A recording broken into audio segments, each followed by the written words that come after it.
Hello everyone, welcome to Meraki nursing. आज अपन बात करेंगे फंडामेंटल ऑफ नर्सिंग के एक इम्पोर्टेंट टॉपिक नर्सिंग प्रोसेस के बारे में।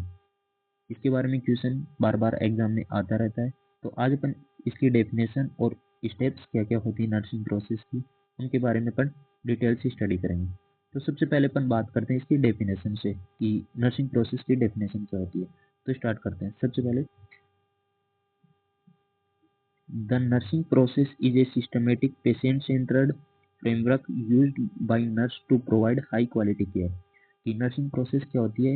एक सिस्टमेटिक और पेशेंट सेंटर्ड फ्रेमवर्क होती है, यूज्ड बाय नर्सेज, कि नर्स द्वारा यूज की जाती है। क्यों की जाती है? To provide high quality care, कि जो भी पेशेंट है उसको हाई क्वालिटी केयर प्रोवाइड कराने के लिए नर्स के द्वारा एक फ्रेमवर्क यूज की जाती है जो सिस्टमेटिक होती है और पेशेंट सेंटर्ड होती है। उसको अपन क्या बोलते हैं? नर्सिंग प्रोसेस बोलते हैं।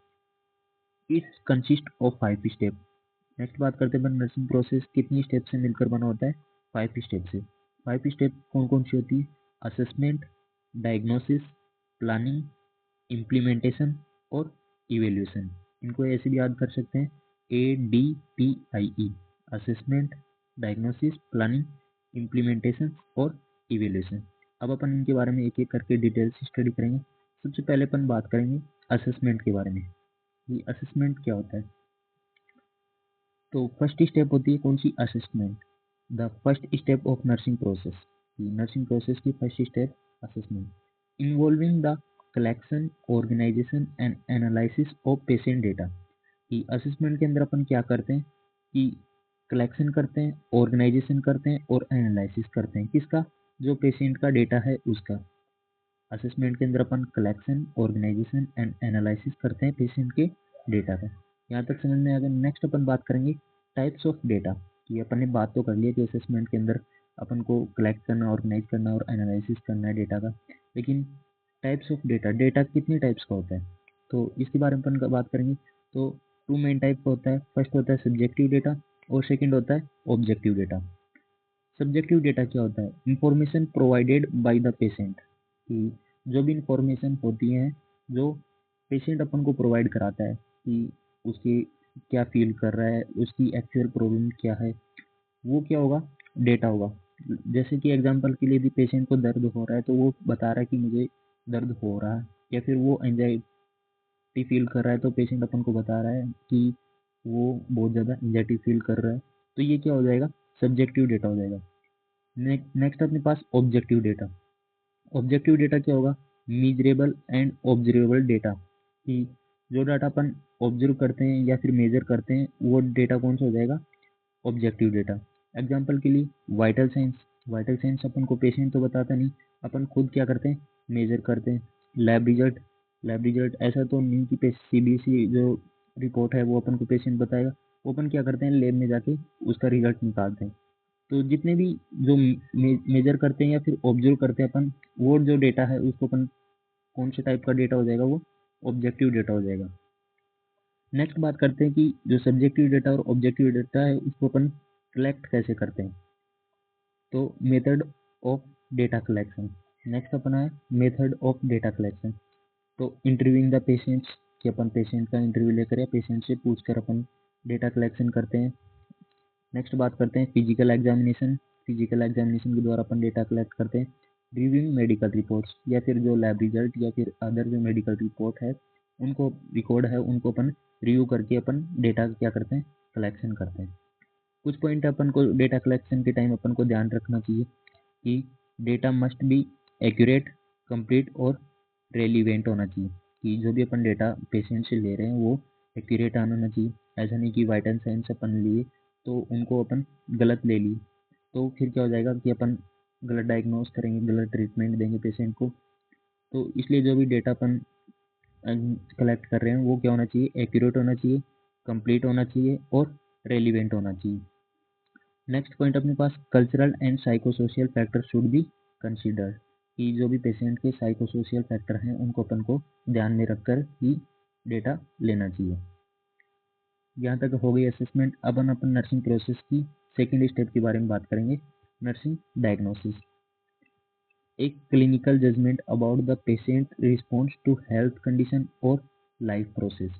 नर्सिंग डायग्नोसिस का एक क्लिनिकल जजमेंट है किसके बारे में कि पेशेंट रिस्पॉन्स टू हेल्थ की जो पेशेंट की जो हेल्थ कंडीशन है उसके बारे में पेशेंट क्या रिस्पॉन्स कर रहा है और लाइफ प्रोसेस कर रहा है, लाइफ जो प्रोसेस है उनके बारे में जो पेशेंट के रिस्पॉन्स है उनके ऊपर क्या है एक क्लिनिकल जजमेंट है, उसको अपन क्या बनेंगे नर्सिंग डायग्नोसिस। नेक्स्ट बात करेंगे अपन नर्सिंग डायग्नोसिस के कंपोनेंट्स कौन कौन से हैं। तो नर्सिंग डायग्नोसिस के कंपोनेंट्स 3 कंपोनेंट्स होते हैं। फर्स्ट अपने पास problem the patient health issue, second अपने पास एटियोलॉजी द कोज और कंट्रीब्यूटिंग फैक्टर, और तीसरा अपने पास sign and symptoms evidence supporting the diagnosis. कि फर्स्ट अपन बात करते हैं कि कंपोनेंट की प्रॉब्लम कि एग्जांपल के लिए अपन की कंपोनेंट प्रॉब्लम हो गई इम्पेयर्ड मोबिलिटी कि पेशेंट की मोबिलिटी क्या है इम्पेयर्ड है। नेक्स्ट बात करेंगे इम्पेयर्ड मोबिलिटी का एटियोलॉजी क्या है, उसका कोज क्या है कि किस वजह से वो मोबिलिटी हुई है इम्पेयर्ड। तो इसका एग्जांपल हो गया जैसे एटियोलॉजी पोस्ट सर्जिकल इमोबिलिटी कि सर्जरी के बाद पेशेंट इमोबिलिटी। अब नेक्स्ट कंपोनेंट होगा अपने पास की साइन एंड सिम्टम्स कि इमोबिलिटी है, इटियोलॉजी का भी अपन को पता चल गया कि सर्जरी है, लेकिन उसके अंदर साइन एंड सिम्टम्स अपन को क्या देखने को मिलेंगे। तो पेशेंट को पेन होगा और लिमिटेड रेंज ऑफ मोशंस की जो पेशेंट का जो मोशन होगा वो लिमिटेड रेंज में होगा, ये क्या होगा साइन एंड सिम्टम्स। ये क्या है डायग्नोसिस के कंपोनेंट है, प्रॉब्लम एटियोलॉजी और साइन एंड सिम्टम्स।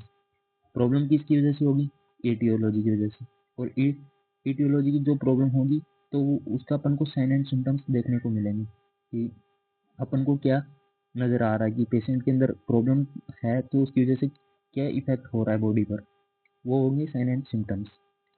नेक्स्ट अपन बात करते हैं टाइप्स ऑफ डायग्नोसिस की कि डायग्नोसिस के कौन कौन से टाइप्स होते हैं, ये अपन ने बात की थी कंपोनेंट्स ऑफ डायग्नोसिस।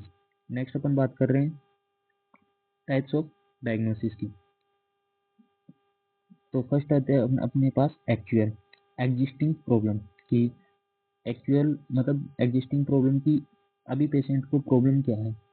एग्जांपल के लिए एक्यूट पेन कि एक्यूट पेन मतलब एग्जिस्टिंग प्रॉब्लम, अभी जो प्रॉब्लम चल रही है वो है। नेक्स्ट अपन बात करते हैं रिस्क की, पोटेंशियल प्रॉब्लम कि आगे एक्यूट पेन हो रहा है हॉस्पिटल में एडमिट है तो अब इसको क्या रिस्क हो सकती है। तो हॉस्पिटल में आने के बाद अपन को पता है कि नोजोकोमियल इन्फेक्शन हो सकती है, तो रिस्क ऑफ इन्फेक्शन, तो अपन उसको रिस्क इन्फेक्शन की रिस्क से भी अपन क्या करेंगे प्रिवेंट करेंगे। नेक्स्ट होता है अपन को health promotions, focus on improving health कि अपन को अब एक्यूट पेन हो रहा है अपन को रिस्क से बचा लिया, अपन उसकी हेल्थ को इम्प्रूव करने के लिए ध्यान देंगे। तो रेडीनेस फॉर एनहांस्ड न्यूट्रिशन की जो पेशेंट का न्यूट्रिशन है उसको अपन क्या करेंगे इम्प्रूव करने की कोशिश करेंगे। डायग्नोसिस के बाद अपन बात करते हैं प्लानिंग के बारे में, जो नर्सिंग प्रोसेस की थर्ड स्टेप है planning. Developing a care plan to achieve desired patient outcome कि अपन इसमें क्या करते हैं कि केयर प्लान क्या करते हैं डेवलप करते हैं ताकि जो पेशेंट की डिजायर है उनको अपन अचीव कर सकें। फर्स्ट बात प्लानिंग की अपन बात करते हैं step, prioritise problem using Maslow hierarchy of needs कि इसके अंदर अपन क्या करते हैं सबसे पहले अपन प्रॉब्लम को प्रायोरिटाइज करते हैं कि सबसे पहले अपन को किसको ट्रीट करना है, बाद में किसको ट्रीट करना है, इस हिसाब से अपन उसकी जो पेशेंट की नीड है उसको अपन ट्रीट करेंगे। एग्जाम्पल के लिए अपन ने देखा कि पेशेंट को एक्यूट पेन हो रहा था और रिस्क ऑफ इन्फेक्शन था, अभी अभी इन्फेक्शन नहीं हुआ तो अपन पहले इन्फेक्शन से प्रिवेंट नहीं करेंगे, पहले अपन जो पेन हो रहा है उसको ट्रीट करेंगे। तो ऐसे क्या होता है कि प्रॉब्लम को अपन क्या करेंगे प्रायोरिटाइज करेंगे।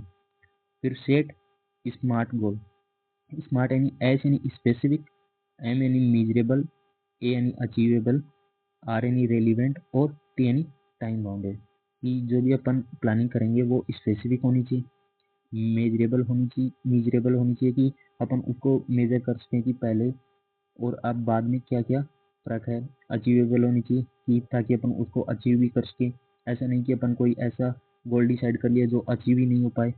रेलिवेंट होना चाहिए, जो भी उसके डिजीज कंडीशन है जैसे उसको एक्यूट पेन है, अपन अपन गोल सेट कर रहे हैं उसके डायबिटीज़ मेलाइटस को ट्रीट करने की, तो इसलिए अपन जो भी गोल डिसाइड कर रहे हैं वो जो पेशेंट की प्रॉब्लम है उससे रिलेवेंट होना चाहिए और टाइम बाउंडेड होना चाहिए कि कितना टाइम में अपन इस गोल को अचीव कर सकते हैं। डेवलप नर्सिंग इंटरवेंशन, और लास्ट स्टेप अपने पास प्लानिंग की क्या होती है कि नर्सिंग इंटरवेंशन को अपन डेवलप करते हैं। नेक्स्ट बात करते हैं अपन नर्सिंग प्रोसेस की स्टेप प्लानिंग में टाइप्स ऑफ प्लानिंग। प्लानिंग के कौन कौन से टाइप्स होते हैं? तो 3 टाइप्स की प्लानिंग होती है। फर्स्ट है initial planning, done after assessment की असेसमेंट के बाद अपन जो प्लानिंग करते हैं उसको अपन क्या बोलेंगे? Initial planning. स्टार्टिंग में मतलब स्टार्टिंग जो प्लानिंग है असेसमेंट के बाद उसको इनिशियल प्लानिंग। सेकंड अपने पास ongoing planning, updated as patient condition change, कि जैसे जैसे पेशेंट की कंडीशन में सुधार आएगा तब तब अपन क्या करेंगे, जो प्लानिंग है उसको अपन चेंज करते रहेंगे, अपडेट करते रहेंगे। उसको कौन सी प्लानिंग बोलेंगे? Ongoing planning. नेक्स्ट है discharge planning, prepare the patient for post hospital care, कि जो पेशेंट है हॉस्पिटल के बाद यदि वो घर जा रहा है तो उसके बाद भी अपन उसको टेबलेट देते हैं, उसको ट्रीटमेंट देते हैं, तो वो क्या हो जाएगा? डिस्चार्ज प्लानिंग में आ जाएगा। नेक्स्ट स्टेप की बात करते हैं अपन इम्प्लीमेंटेशन। इम्प्लीमेंटेशन को अपन इंटरवेंशन के नाम से भी अपन जानते हैं। Executing of nursing care plan, कि जो नर्सिंग केयर प्लान है उसको एग्जीक्यूटिंग करना। Types of intervention. Intervention type होते हैं। फर्स्ट होता है independent action, nurse can take without order, कि इंडिपेंडेंट इंटरवेंशन वो होता है कि जो नर्स खुद अपने हिसाब से ले सकती है बिना किसी ऑर्डर की। एग्जाम्पल के लिए पेशेंट को एजुकेशन, कि जो भी पेशेंट को एजुकेट कर सकती है उसके लिए नर्स को कोई ऑर्डर की जरूरत नहीं होती, वो खुद के हिसाब से ले सकती है। नेक्स्ट अब इंटरवेंशन होता है dependent action requiring physician order, कि डिपेंडेंट ऑर्डर वो होते हैं जिनमें अपन को फिजिशियन या फिर अदर ऑर्डर की जरूरत अपन को पड़ती है। एग्जाम्पल के लिए एडमिनिस्ट्रिंग मेडिकेशन, कि यदि अपन कोई भी पेशेंट को मेडिकेशन दे रहे हैं तो उसके लिए अपन को फिजिशियन का ऑर्डर की जरूरत पड़ेगी। नर्स खुद के हिसाब से कोई भी हॉस्पिटल में मेडिसिन नहीं दे सकती, उसके लिए फिजिशियन को ऑर्डर की रिक्वायरमेंट होती है। नेक्स्ट बात करते हैं अपन collaborative working with other health care professional. Example physical therapy, कि नर्स क्या होती है कि बहुत सारे हेल्थ केयर प्रोफेशनल उनके साथ मिलकर भी वर्क करती है। एग्जाम्पल के लिए जो फिजिकल थेरेपी देते हैं तो उसमें अदर जो हेल्थ केयर प्रोफेशनल होते हैं उनके साथ मिलकर काम करती है। ये क्या होते हैं? Types of intervention. Independent, dependent और कोलेबरेटिव। इंडिपेंडेंट मतलब खुद के हिसाब से करना, डिपेंडेंट मतलब जो ऑर्डर आएगा उसको पालन करना, और कोलेबरेटिव मतलब और जो हेल्थ केयर वर्कर हैं उनके साथ मिलकर काम करना। ये हो गए इम्प्लीमेंटेशन के टाइप। नेक्स्ट बात करते हैं अपन की पॉइंट की इंटरवेंशन में क्या क्या पॉइंट को अपन को ध्यान रखना चाहिए। Intervention should be evidence based, कि जो इंटरवेंशन होता है वो एविडेंस बेस्ड होता है। एविडेंस बेस्ड मतलब कि पहले की जो अपन ने क्या क्या ऑब्जर्व किया है, कि एक्यूट पेन का कोई पेशेंट पहले आया तो अपन ने पहले उसको ट्रीटमेंट किया था तो उसके साथ क्या फील हुआ था, तो अपन नेक्स्ट टाइम वो वैसे ही ट्रीटमेंट देंगे कि उसको इजीली ट्रीटमेंट हो, इजीली मतलब रिलीफ मिल सके। Document all action and patient response, कि जो भी अपन उसको मेडिकेशन दे रहे हैं, उसको एजुकेशन दे रहे हैं, उनको अपन अपने पास क्या होना चाहिए? डॉक्यूमेंट होने चाहिए। और जो पेशेंट के रिस्पॉन्स हो उनके भी, कि अपन को जो मेडिसिन दी उसके बाद उसका क्या रिस्पॉन्स आया, कि उसकी जो कंडीशन थी उसमें पहले से कम है या फिर उसकी कंडीशन और ज़्यादा ख़राब हुई है, उन सब का अपने पास क्या होना चाहिए? डॉक्यूमेंट होना चाहिए। नेक्स्ट बात करते हैं अपन इवेल्यूशन, जो कि नर्सिंग प्रोसेस की लास्ट स्टेप है। Assessing the effectiveness of nursing care plan. इसके अंदर अपन क्या करेंगे कि जो अपन ने इंटरवेंशन के टाइम में एग्जीक्यूट किया था नर्सिंग केयर प्लान उसका अपन अब असेस करेंगे, और इफेक्टिवनेस को, कि जो नर्सिंग केयर प्लान अपन ने एग्जीक्यूट किया था उसको अपन कि अपन को क्या फ़ायदा हुआ है या फिर उसके क्या आउटकम है। तो इसकी स्टेप होती है इवोल्यूशन की। कंपेयर पेशेंट आउटकम विद गोल, कि जो अपन ने गोल डिसाइड किए थे प्लानिंग के टाइम उनका अपन कंपैरिजन करेंगे अपन, कि अब किस पेशेंट के साथ अब क्या रिलीफ हुआ है या फिर पहले से जो साइन एंड सिम्टम्स थे उनमें क्या कमी आई है। Determine if goal were meet, partially meet और नॉट मीट, कि जो अपन ने गोल डिसाइड किए थे उन वो मिल रहे हैं, नहीं मिल रहे, या फिर आधे मिल रहे हैं, उनको अपन डिटरमाइन करेंगे। Modify the care plan if necessary, कि यदि जो भी अपन ने गोल डिसाइड किए थे वो बिल्कुल भी नहीं मिल रहे, तो अपन को जो नर्सिंग केयर प्लान जो अपन ने बनाया था उसको अपन क्या करेंगे, मॉडिफाई करेंगे और फिर से अपन उसको इम्प्लीमेंटेशन करेंगे। नेक्स्ट बात करते हैं अपन इसके इवोल्यूशन के की पॉइंट्स के बारे में। Evolution is ongoing and cyclic, कि या तो फिर इवोल्यूशन के टाइम क्या होगा कि ऑनगोइंग, यानी मतलब आगे की तरफ अपन उसको रिलीव कर देंगे, उसको हॉस्पिटल से डिस्चार्ज कर देंगे।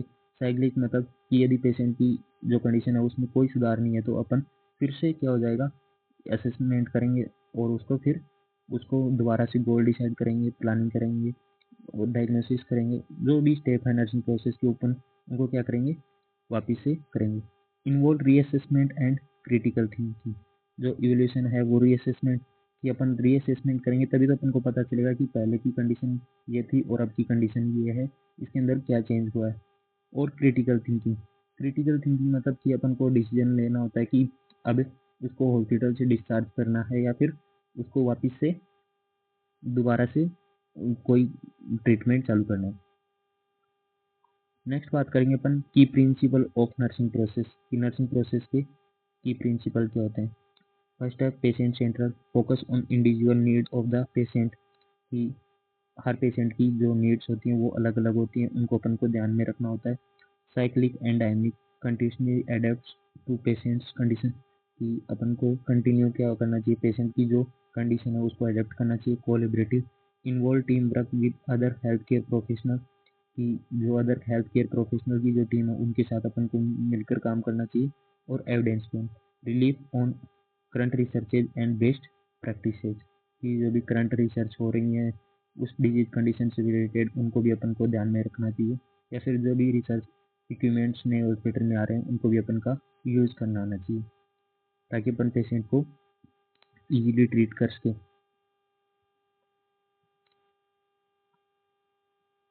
आज के लिए इतना ही काफ़ी। Thank you. यदि आपको वीडियो अच्छा लगा तो लाइक कीजिए, शेयर कीजिए और चैनल को सब्सक्राइब कीजिए। Thank you.